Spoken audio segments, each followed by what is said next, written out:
আসসালামু আলাইকুম। সবাইকে মহান বিজয় দিবসের শুভেচ্ছা। তো একজন ডিজাইনার হিসেবে আসলে বিজয় দিবস নিয়ে কিছু করব না, এটা খুবই অস্বাভাবিক। তো আমি আজকে একটি বিজয় দিবস নিয়ে ডিজাইন করতে যাচ্ছি।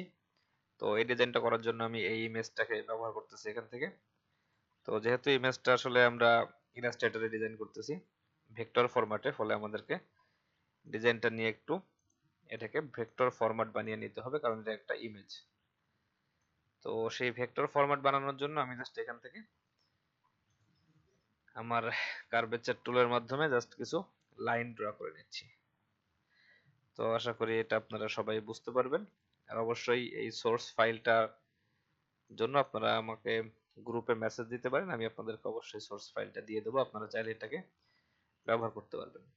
তো জাস্ট আমি এখান থেকে রাফ কিছু লাইন ড্র করে নিচ্ছি, অবশ্যই কিছুটা সময়ের ব্যাপার। তো আমি লাইনটা ড্র হয়ে গেলে আবার ফেরত আসতেছি। আচ্ছা, তো আমার লাইন ড্রয়িং মোটামুটি কমপ্লিট। এখন আমি এখানে দুইটা পার্ট করছি, একটা হচ্ছে সম্পূর্ণ আউটসাইডের যে আউটলাইন, আর একটা হচ্ছে ভিতরের যে গ্যাপ গুলো আছে সেই গ্যাপ গুলোর আউটলাইন। তো এখান থেকে আমি প্রথমে আউটলাইন যে স্ট্রোকটা করছে ওটা সিলেক্ট করব, এটাকে শিফট এক্স দিলে সম্পূর্ণ ফিল হয়ে যাবে। এখন এখানে মাঝখানে যে আউটলাইন গুলো আমি তৈরি করছিলাম, এইটা আর একটা এইটা, এই দুটাকেও আমি সিলেক্ট করবো। এই দুটো স্ট্রোক আছে, এখন এটাকে আমি শিফট এক্স দিয়ে ফিল করে দেবো। যখন এই দুটো ফিল হয়ে গেল, এখন আমি এখান থেকে এই দুইটা শেপ প্লাস এই শেপটা সিলেক্ট করব। এখন শিফট এম দিলে শেপ বিল্ডার আসবে। তো এখান থেকে আমি এটাকে মুছে দিলাম মাঝখানেরটাকে, তাহলে আমার শেপটা কমপ্লিট হইলো। এখন এটা খুবই পারফেক্ট তো অবশ্যই না, বাট আমাদের কাজ চলে যাবে। তো এখান থেকে আমি এটাকে ব্ল্যাক করে দিচ্ছি। আচ্ছা, এখানে আমি আরো কিছু স্ট্রোক আউটলাইন তৈরি করছি, যেমন হচ্ছে এখানে আমি স্মৃতিসৌধটা করার চেষ্টা করছি। জাস্ট ইমেজের উপর থেকে আমি এখানে কিছু পেন টুল দিয়ে কিছু স্ট্রোক তৈরি করে নিয়েছি বা ফিল তৈরি করে নিয়েছি, জাস্ট এইগুলো। এখন এইটাকে আমি এই পাশে গুলাকে কপি করে এই পাশে নিয়ে আসবো, রাইট ক্লিক করে একটু রিফ্লেক্ট করে দেবো এইটা। তাহলে এটা আমার মোটামুটি সবগুলা একটা সেম পজিশনে চলে আসবে। এটা আমার স্মৃতিসৌধের যে ইয়েটা আছে, এখানে গ্যাপটা আছে, এটা ফিল করে দিতে হবে। খেয়াল করতে হবে যেন এটা সমান সমান থাকে, কিছুটা এরকম। আচ্ছা, এরকম হলে হচ্ছে। এখন আমার এই পিকচারটা দরকার নেই। তো আমি এই সবগুলাকে সিলেক্ট করলাম, করার পরে এটাকে আমি এখান থেকে একটু বটম অ্যালাইন করে দেবো এইভাবে, তাহলে সবগুলা সমান জায়গাতে থাকবে। আচ্ছা, এখন এটা খুবই পারফেক্ট হওয়ার কোনো দরকার নেই, কারণ আমরা এখানে আসলে এটা আমাদের ফোকাস পয়েন্ট না। যাই হোক, তো এখান থেকে আমরা দেখতে পাচ্ছি যে এইখানটাতে একটু সমস্যা আছে, এটা একটু ফাঁকা থাকতে হবে, কিছুটা এরকম। আচ্ছা, তো এটাকে আমরা একটা গ্রুপ করে দিচ্ছি, কন্ট্রোল জি। এখন এখান থেকে বাংলাদেশের একটা ম্যাপ ইউজ করতেছি আমি, সেম ভাবে একটা যে কোনো ম্যাপ থেকে আউটলাইন করে নিতে পারেন। আর এখান থেকে আমি একটা ব্যাকগ্রাউন্ড তৈরি করার জন্য একটা মাস্ক ইউজ করতেছি। এটা জাস্ট একটা সিম্পল স্প্ল্যাটার টাইপের ব্যাকগ্রাউন্ড, কালার ড্রপ ব্যাকগ্রাউন্ড এরকম আর কি। আমি জাস্ট এটাকে ট্রেস করে নিলাম। তো এটা হচ্ছে আমার মেইন যে ব্যাকগ্রাউন্ড হবে ডিজাইনে, সেটা হবে এটা। এখন এখানে আমি অবশ্যই এটাকে একটু গ্রিন করে দিচ্ছি, এটা আমাদের ফ্ল্যাগ কালার গ্রিন। তো এখন এখানে আমার একটা সূর্যের ইয়া নিব, এটা হচ্ছে আমাদের যে রেড সূর্যটা সেটা নিব, আমাদের দেশের পতাকার যে ইয়া। এখন দেখলাম যে গ্রুপে খুব মাতামাতি হচ্ছে পতাকা বিকৃত নিয়ে। আসলে এই সমস্ত অল্প জ্ঞানী মানুষজন নিয়ে খুবই ঝামেলা। এটা পতাকা বিকৃত করা না, এটা পতাকার থিমকে ফুটায় তোলা। যে আমি এখানে পতাকার থিমের মধ্যে ডিজাইনটা করতেছি, এটা আমি পতাকা ডিজাইন করতেছি না। যাই হোক, তো দেখেন এটা হচ্ছে আমি এই শেপটা এই জন্য তৈরি করছি যেন এটাকে আমি একটা ব্যাকগ্রাউন্ড হিসেবে ইউজ করতে পারি। সেক্ষেত্রে কন্ট্রোল এক্স কন্ট্রোল এফ, তাহলে এটা কাট হয়ে পেস্ট ইন ফ্রন্ট চলে আসলো। এখন আমি চাচ্ছি যে এখান থেকে আমার পতাকার যে লাল সূর্যটা এটার সাথে এরকম ভাবে কিছুটা দেখাক, তাহলে আমার এটা মোটামুটি একটা, বা আমরা তিনটাকে সিলেক্ট করে এখান থেকে যদি মিডিল অ্যালাইন করে দিই, তাহলে সম্পূর্ণ মিডিলে চলে আসবে। কিন্তু সম্পূর্ণ মিডিলে দিলে আবার এই পাশটা একটু বেশি হয়ে যাচ্ছে, কিছুটা এরকম। তো আমি এখানে চাচ্ছি যে বাংলাদেশের পতাকাটা আমার অবশ্যই এখানে পিছনে থাক। সরি, বাংলাদেশের ম্যাপটা সবার পিছনে দিয়ে দেবো, এটা অলরেডি পিছনেই আছে, কিছুটা এরকম আর কি। তো এখান থেকে আমি চাচ্ছি যে, আচ্ছা দরকার নেই, আমরা জাস্ট এখান থেকে আচ্ছা, এখানটা একটু কাজ করতে হবে আমাদের, যেমন এটা আমাদের একদম মিডিলে বসতে হবে সূর্যটার, তাহলে এটা সুন্দর লাগবে, এরকম কিছু একটা। এখন একটু নিচে নিয়ে আসলাম। এখন আমি যদি সূর্যটা সিলেক্ট করি আর আমার এই কালো শেপটা সিলেক্টেড থাকে, তাহলে আমি সহজেই এখান থেকে শেপ বিল্ডার দিয়ে এই এক্সট্রা অংশটুকু বাদ দিতে পারতেছি। তাহলে আমার টোটাল শেপটা এখন চলে গেল আমার সূর্যের সাথে। এটাকে যদি আমরা একটা গ্রুপ করে দেই, তাহলে দুটো একসাথে থাকবে। এখন আমি চাচ্ছি, আচ্ছা দরকার নেই, আমরা জাস্ট এখান থেকে এমন একটা থিম তৈরি করব, যেমন এই যে বাংলাদেশের যে ম্যাপটা, এটাকে আমরা এখান থেকে ছোট করে নিয়ে যাবো, কিছুটা এরকম আর কি। তো কন্ট্রোল এক্স দিলাম মানে কাট। এখন আমি এইটাকে সিলেক্ট করব, এই শেপটা দিয়ে কন্ট্রোল বি দেবো, তাহলে এটা ঠিক ওই শেপটার পিছনে পেস্ট হলো। এখন আমরা একটু ট্রান্সপারেন্সি করবো এখানে, অল্প একটু, সেটা হচ্ছে জাস্ট ওই ম্যাপের উপর দিয়ে আমার শেপ গুলোকে বোঝানোর জন্য, এরকম। তো কাট করলাম। এখন আমি ম্যাপটাকে সিলেক্ট করব, ম্যাপটার ট্রান্সপারেন্সি করে control F, paste in front. তাহলে দেখেন ম্যাপটার উপর দিয়ে আমার শেপগুলো সুন্দরভাবে বোঝা যাচ্ছে। আচ্ছা, যেহেতু এখানে অনেক কষ্ট করে স্মৃতিসৌধটা সৌধটা তৈরি করলাম, তো চেষ্টা করতেছি এটাও একটু ডিজাইনের মধ্যে ইউজ করার। আসলে এটা কোনো আইডিয়া ছাড়াই তৈরি করছি, যে আসলে ডিজাইন ইউজ করবো কিনা জানতাম না। যাই হোক, কন্ট্রোল এক্স কন্ট্রোল এফ, তার মানে হচ্ছে কাট পেস্ট ইন ফ্রন্ট। এটাকে একটু এরকম পজিশনে রাখতে চাচ্ছি, যাতে এটা আমার জাস্ট ডিজাইনের সাথে মিশে থাকে। অথবা এখান থেকে একটু উপরেও উঠাই দিতে পারি, কোনো সমস্যা নেই, বাট নিচে দিয়ে লালটা যেন দেখা না যায়। আচ্ছা, এরকম একটা পজিশনে, অথবা আমরা এইটাকে একটু সাইডে নিয়ে আসতে পারি, হয়তো একটু নিচেও নিয়ে আসতে পারি, এরকম। এখন আমরা এখান থেকে এই স্মৃতিসৌধটা সিলেক্ট করব, এখান থেকে আমরা জাস্ট এর সাথে মিশাই দিব, অথবা এটাকে আমরা এই ভিতরে নিয়ে আসলাম পুরো ডিজাইনের ফোকাস পয়েন্টে। এখন যেহেতু আমরা বাংলাদেশ ম্যাপটার মধ্যে একটা অফসেট পাথ পেস্ট করছিলাম, ওটা যদি আমরা কপি করি কন্ট্রোল সি, তাহলে এখান থেকে আমরা এই গ্রুপটাকে সিলেক্ট করতে পারবো। এই গ্রুপটার জন্য এখান থেকে আমরা কন্ট্রোল এফ দিলে ওই ঠিক ওই অফসেট পাথটা আমার এটার জন্য পেস্ট হয়ে যাবে। আচ্ছা, এখন এটাকে আমি কপি করতেছি কন্ট্রোল সি।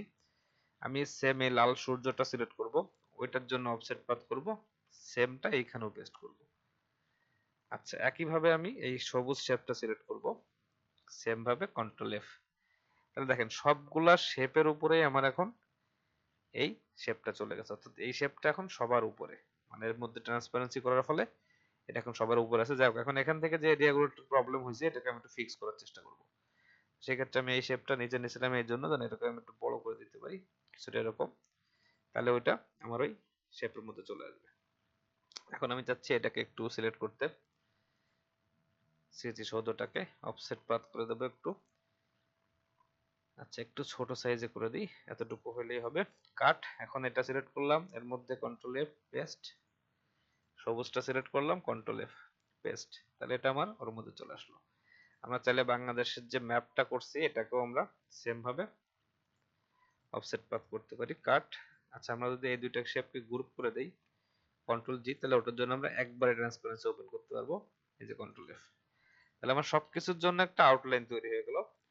এখন আমি চাচ্ছি যে এটাকে আসলে নরমালি তো আমার থিমটা আমি রিপ্রেজেন্ট করলাম এখানে, এখন আমি চাচ্ছি যে এটাকে সবগুলোকে একটু গ্রুপ করে দিই। আমরা টেক্সটটা নিয়ে আসি, আমাদের যে একটা টেক্সট ইউজ করতে হবে তাই না, 16ই ডিসেম্বর বা মহান বিজয় দিবস, এই টেক্সটটা আমরা একটু ইউজ করার চেষ্টা করবো এখন। আচ্ছা, তো টেক্সট অ্যাড করার জন্য আসলে আমরা অনেক ভাবেই করতে পারি, লেখাটা অ্যাড করতে পারি, আমরা ফন্ট কাস্টমাইজেশন করতে পারি, কিন্তু আমি আসলে চাচ্ছিলাম যে একটু কিছু ইউনিক করার জন্য। তো সেক্ষেত্রে আমি এখানে হ্যান্ড লেটারিং করার চেষ্টা করব, কিন্তু যদিও আমি আসলে হ্যান্ড লেটারিং এ ভালো না, তো সেক্ষেত্রে তারপরেও একটু চেষ্টা করে দেখতে পারি, এই আর কি। আমি এখানে একটা ব্রাশ ইউজ করতেছি, এটা একটা, আমি অবশ্যই আমার গ্রাফিক ট্যাবলেট ইউজ করতেছি, ফলে এটা একটা প্রেসার সেনসিটিভ ব্রাশ, ফলে প্রেসারের মাধ্যমে আমি এখানে আমার, আচ্ছা যাই হোক, কথা কম বলি। তো প্রথমত আমি লিখতে যাচ্ছি 16ই ডিসেম্বর,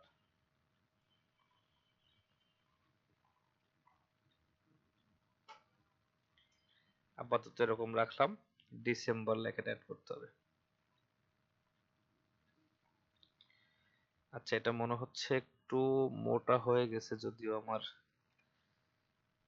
ফন্টের তুলনায়।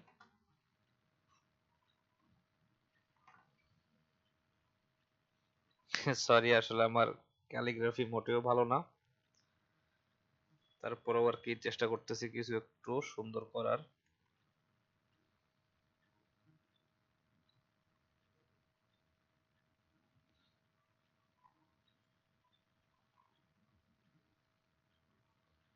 যতটুকু সম্ভব আর কি।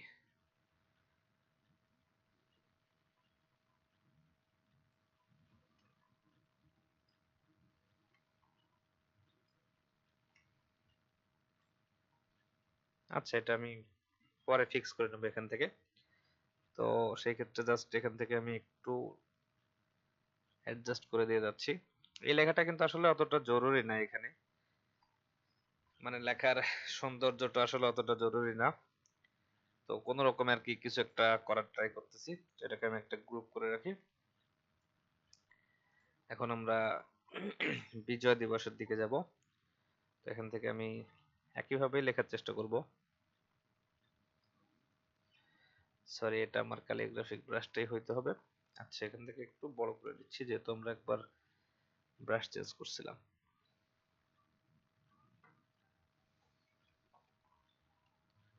এইগুলোর অনেক প্রিমেড টেমপ্লেট পাওয়া যায়, কিন্তু আসলে এখন আমি ওইগুলো ইউজ করতে চাচ্ছি না।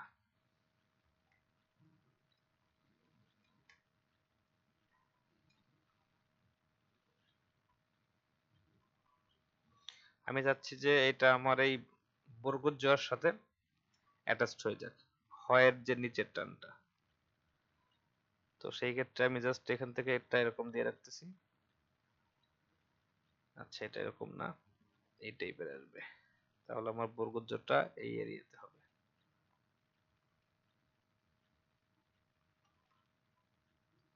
খুবই কঠিন কাজ আসলে, যাদের অভ্যাস নাই ক্যালিগ্রাফি নিয়ে কাজ করা।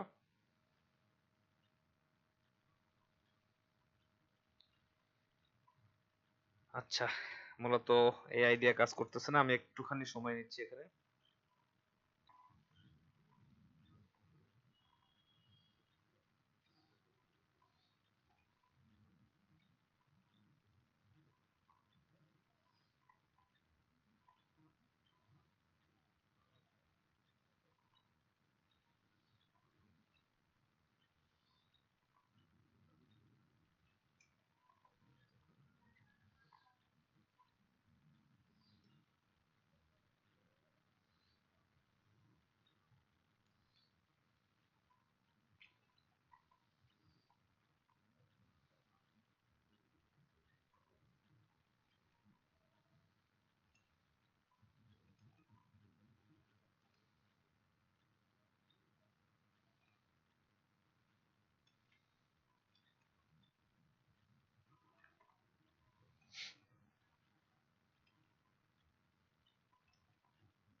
আচ্ছা, তো মোটামুটি কিছু একটা হইলো, খুবই সুন্দর হইলো না যদিও। আর আমি আসলে হ্যান্ড লেটারিং এ ভালো না, এগুলো অভ্যাস না থাকলে হয় না। যাই হোক, তো মোটামুটি আমি এখান থেকে একটা লেটারিং তৈরি করলাম। এখন আমি এটাকে চাচ্ছি যে আমার ডিজাইনটার সাথে ইউজ করতে। তো এই যে 16 ডিসেম্বর যেটা তৈরি করছি আমরা, এটাকে প্রথমে আমরা একটা গ্রুপ করে নিছি। এটাকে এরকমই থাক। এই মহান বিজয় দিবস যেটা আছে এটাকে আমরা একটা গ্রুপ করে নিচ্ছি, জাস্ট এইভাবে একটু ঘুরাই দিতে পারি এরকম ভাবে, তাহলে আমরা এই 16 ডিসেম্বর টেক্সটটা এরকম পজিশনে ইউজ করতে পারবো।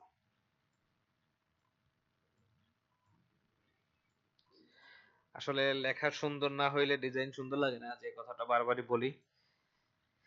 যাই হোক, তো মোটামুটি একটা খুবই বাজে রকমের কিছু হয়েছে। সরি, আসলে চেষ্টা করতেছিলাম, হয় নাই। তো এখন আমরা চেষ্টা করব যে আসলে একটা ফন্টের মাধ্যমে লিখতে পারি কিনা। তো যেহেতু আমরা ইলাস্ট্রেটর ইউজ করতেছি, সেক্ষেত্রে আমি এখান থেকে আমার অবরোধ যে সেটিংটা আছে এটাকে আমি একটু চেঞ্জ করে আউটপুট অ্যাজ এএনএসআই এটা করে নিচ্ছি। এখন আমি এখানে ক্লিক করলাম, আমার যে আর্টবোর্ড আছে ক্লিক করলে এখানে আমি লিখতে পারবো। তো যেহেতু আমরা অব্রত লিখতেছি, সেক্ষেত্রে আমাদের একটু অব্র টাইপের ফন্ট ইউজ করতে হবে। আমরা এখানে এএনএসআই দিলে এখানে আমরা অনেক রকমের, আমার কাছে যে ফন্ট গুলো আসলে সেট আপ করা আছে এগুলো দেখতে পাচ্ছি। যেমন একটা আছে শরীফ এনএসআই, এটাকে আমি 16 লিখলাম, নিচে লিখলাম 16 ডিসেম্বর, আর এরপর আমরা যেটা লিখবো সেটা হচ্ছে মহান বিজয় দিবস। সরি, আসলে নিজে করার চেষ্টা করতেছিলাম, তারপর আসলে হয় নাই।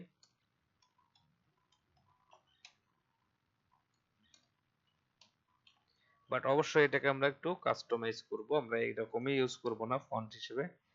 এখান থেকে আমরা এটাকে ব্রেক করে দিলাম, এই টেক্সটটাকেও ব্রেক করে দিলাম। এখন যেহেতু এটার ফন্ট হিসেবে নাই, আমি এখান থেকে আমার অব্র সেটিংটা আবার একটু চেঞ্জ করে নিচ্ছি, টুলস থেকে আউটপুট।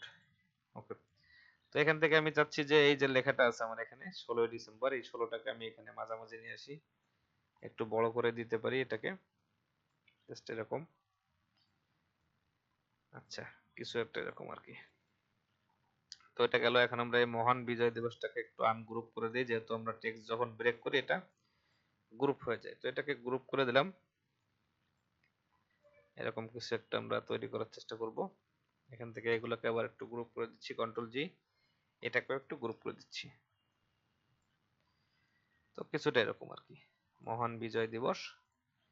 এখন আমরা চাইলে এখান থেকে 16 ডিসেম্বর যেটা আছে আমাদের, এটাকে আমরা এখানে কোথায় ইউজ করতে পারি, এরকম হয়তো উপরে ইউজ করলাম। তো যেহেতু আমরা এখানে চাইলে এটাকে একটু কাস্টমাইজ করে নিতে পারি, যেমন আমরা এখানে কিছু হ্যান্ড ড্রয়িং এলিমেন্ট অ্যাড করতে পারি, সেই ক্ষেত্রে আমাদের কাজটা একটু সুন্দর হবে। জাস্ট আমরা ফন্টটাকে ইউজ করলাম, বাট একটু কাস্টমাইজ করে নেব। যেমন আমরা এখান থেকে এটাকে একটু কন্টিনিউ করাইতে পারি এই পাশ দিয়ে।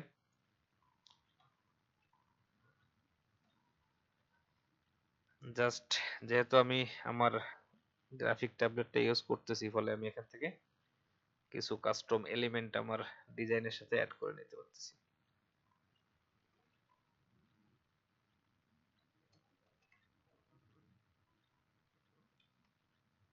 এটা জাস্ট কিছু একটা এক্সট্রা ফিল দেওয়ার জন্য আমরা এখান থেকে চাইলে আরো যে টাইপের,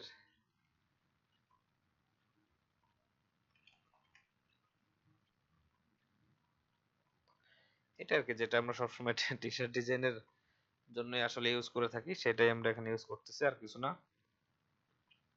তো আমাদের বাংলার সাথে আমরা যে ইয়াগুলা করে থাকি ওই টাইপের কিছু জিনিস আমরা অ্যাড করতে পারি, যেমন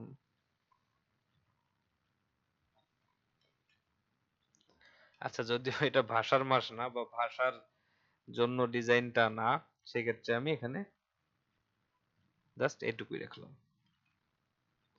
চাচ্ছিলাম আ এই টাইপের কিছু একটা অ্যাড করতে, বাট এটা তো আসলে 21শে ফেব্রুয়ারির সাথে ভালো মানায়। ওকে, তো এটা হচ্ছে আমার আপাতত ফাইনাল ডিজাইন আমার টেক্সটের জন্য। আসলেই দুঃখিত, আমি চেষ্টা করছিলাম যে হ্যান্ড ক্যালিগ্রাফি করার, কিন্তু আসলে অনেকদিন প্র্যাকটিস নেই। যাক, তো এটা হচ্ছে আমার টেক্সট, এখান থেকে আমি টেক্সটটাকে ইউজ করতে পারবো। এখন আমি টেক্সটটাকে এমন ভাবে ইউজ করতে চাচ্ছি যেন এটা আমার ডিজাইনের একটা এলিমেন্ট হিসেবে মনে হয়। এটাকে আমি প্রথমে একটা গ্রুপ করে দিচ্ছি,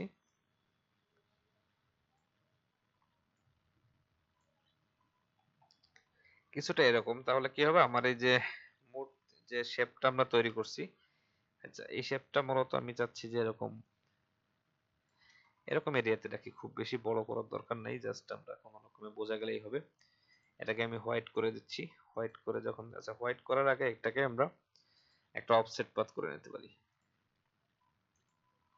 জাস্ট একটু বড় কিছু একটা, জাস্ট এরকম। আচ্ছা, এখন এটাকে আমি কন্ট্রোল এক্স দিয়ে কাট করলাম, যেহেতু আমরা এটাকে গ্রুপ করছিলাম ফ্লাগার। আচ্ছা, সবটা এখন গ্রুপ আছে, তাহলে এখানে কন্ট্রোল এফ দিয়ে পেস্ট করলাম। এটা আমার আপাতত ডিজাইনের ফ্রন্টে থাকলো। এটাকে জাস্ট আমরা এখান থেকে, আচ্ছা বের হয়ে আসার পরে আমরা এটাকে সিলেক্ট করতে পারি, এখান থেকে আমরা কালার দিয়ে দিতে পারি। তো এটা হচ্ছে আমরা একটা জাস্ট কোন রকম একটা ডিজাইন তৈরি করার চেষ্টা করলাম, জাস্ট আমাদের এটাকে একটা বিজয় দিবসের মেমেন্টো হিসেবে রাখার জন্য। আমি এখান থেকে একটা ব্ল্যাক নিব, control X control B, just এটাকে আমার ব্যাকগ্রাউন্ডে বসাই দিব এরকম। তাহলে এটা আচ্ছা, এটা এখন এরকম দেখা যাচ্ছে কারণ আমার এখান থেকে যে ইফেক্ট গুলো আমরা অ্যাপ্লাই করছিলাম ওটা আসলে হোয়াইট ব্যাকগ্রাউন্ডের জন্য সুন্দর লাগতো। তো সেই ক্ষেত্রে আমরা এটাকে মুছে দিচ্ছি। তো এখান থেকে আমরা চাইলে আচ্ছা এটাকে এখন আমি একটা জেপিইজি ইমেজ হিসেবে এক্সপোর্ট করে দেব, সেটা আপনারা দেখতে পারবেন। আচ্ছা যাই হোক, এখান থেকে যেহেতু আমার এটা বাইরে চলে আসতেছে না, আমার এই স্মৃতিসৌধ প্লাস হচ্ছে আমার এই মেমেন্টো এই যেটা আমি তৈরি করছি, তো এইগুলাকে আমি এইটার মধ্যে নিয়ে যাবো, ফ্ল্যাগের মধ্যে নিয়ে যাবো। সেক্ষেত্রে আমি ফ্ল্যাগটাকে সিলেক্ট করতেছি এখান থেকে, বা শুধুমাত্র এইভাবে ফ্ল্যাগটাকে কন্ট্রোল সি দিয়ে কপি করলাম। এখন আমি এইখানে যে দুইটা আছে, এই যে স্মৃতিসৌধ, এই মেমেন্টোটা, আর দরকার হলে বাংলাদেশের ফ্ল্যাগ, ফ্ল্যাগ দরকার নেই, জাস্ট এই দুটোকে একটা গ্রুপ করলাম। এখন এর উপরে কন্ট্রোল এফ মানে পেস্ট ইন ফ্রন্ট, তাহলে ওই যে শেপটা এটা আমার এখানে পেস্ট হয়ে গেছে। এখন আমি এখানে এই গ্রুপটাকে সিলেক্ট করলাম, রাইট ক্লিক, ক্লিপিং মাস্ক, তাহলে ওটা আমার মাস্কের মধ্যে চলে গেল। যখন ওটা মাস্কের মধ্যে চলে গেল এই এরিয়াটা খারাপ দেখা যাচ্ছে, তো সেই ক্ষেত্রে আমরা এখান থেকে একটু জাস্ট এখান থেকে একটা শেপ ড্র করে দিলাম, এই যে ওটা হাইড হয়ে যাবে। এখন যখন ওটা হাইড হয়ে যাবে তখন আমরা এখান থেকে আচ্ছা আমরা এর মধ্যে যত ট্রান্সপারেন্সি করছিলাম এগুলোকে একটু মুছে দেওয়ার চেষ্টা করতে হবে, কারণ আমরা এখান থেকে ডিজাইনটা ব্ল্যাকের উপরে ভালো লাগবে, কিন্তু এই অফসেট পাথের জন্য আসলে ভালো লাগতেছে না। সরি, অফসেট পাথটা আসলে মূলত আমাদের হোয়াইট ব্যাকগ্রাউন্ডের জন্যই ভালো লাগে। তো যেখানে যা আছে সব সিলেক্ট করলাম, মুছে দিলাম, ওকে। এরকম কিছু একটা জাস্ট এখানে এর উপর দিয়ে থাকলো শুধুমাত্র আমার এই যে শেপটা নিছি আমরা বাংলাদেশের মানচিত্র, ওইটার উপর আমার অফসেট পাথটা থাকলো। কন্ট্রোল এক্স কন্ট্রোল বি, এটাকে আমি এখন ব্ল্যাক করে দেবো। তো এটা হচ্ছে আমার মেন ডিজাইনের যে থিমটা তৈরি করতে চাইছিলাম সেটা, যে নরমালি আমার এখান থেকে কিছু একটা টেক্সট থাকলো মহান বিজয় দিবস উপলক্ষে, সাথে আমার একটা গ্রাফিক তৈরি করলাম। তো জাস্ট আমরা নরমালি টি শার্ট ডিজাইন যেভাবে করি সেই সিম্পল ওয়েগুলা দিয়েই আমরা এখান থেকে একটা বিজয় দিবসের একটা গ্রাফিক তৈরি করলাম। যাই হোক, ধন্যবাদ সবাইকে এতক্ষণ ধরে বোরিং ভিডিও দেখার জন্য। আশা করি ভালো লাগছে কিনা জানি না আপনাদের, বাট চেষ্টা করলাম আর কি। ওকে, তো ভালো থাকবেন সবাই, আসসালামু আলাইকুম।